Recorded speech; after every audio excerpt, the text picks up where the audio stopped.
the man in the shroud is whipped, I told you over 200 marks, he's whipped on every inch of his body, with the exception of his face, which was severely beaten, with the exception of his face, right here in his forearms, and his feet.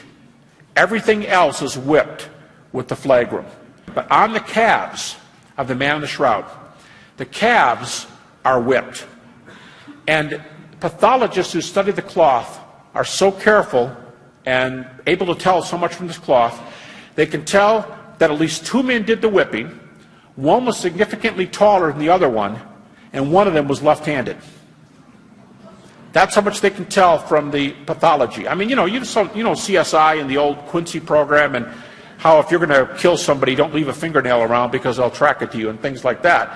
Science is pretty specific today, and they can take this cloth and find out a lot about what's happening. But I made the comment that while the whipping was accurate, and I knew he was going to have to roll over or something to get his chest because the man in the shroud is whipped all over his body, the cross is actually much worse than the movie said, because according to most medical doctors, it's not unanimous, but according to most medical doctors, death by crucifixion is basically death by asphyxiation. And when you hang in the down position on the cross, the weight of your body pulls down, and what I'm going to describe to you can happen on the monkey bars if you can hang on long enough. But in one German experiment, there's a couple medical doctors, if you can believe this, medical doctors who've asked for male volunteers to be crucified. Now, they're going to be real nice to you because in one experiment they use seat belts for the wrists, not nails. It's like, Doc, I came in here for the flu. I didn't really expect to be nailed to a... And they use cups to inserts for the feet. And in one experiment in Cologne, Germany, the men were simply tied to 2x4s. They were simply tied to 2x4s. They passed out. They passed out in a maximum of 12 minutes. In 12 minutes, they were unconscious. You think, well,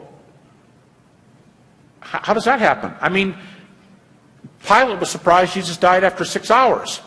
Because in the German experiment, their feet were not affixed to anything. They were hanging.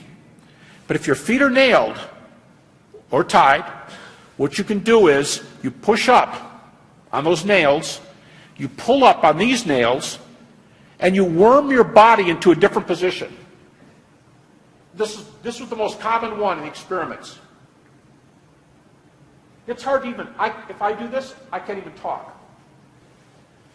Things happen to your lungs when you do that. And with the weight of your body pulling down on those muscles, the same muscles you exercise, the intercostal, deltoid, and pectoral muscles, with the weight of your body pulling down, they constrict on your lungs.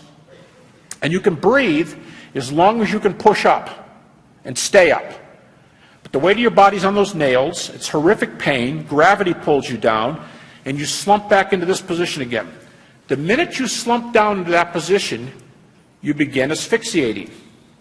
And if the West German experiment is accurate, you could be unconscious in 12 minutes, 15 minutes, and it could be over in a half hour if you can't pull yourself back up.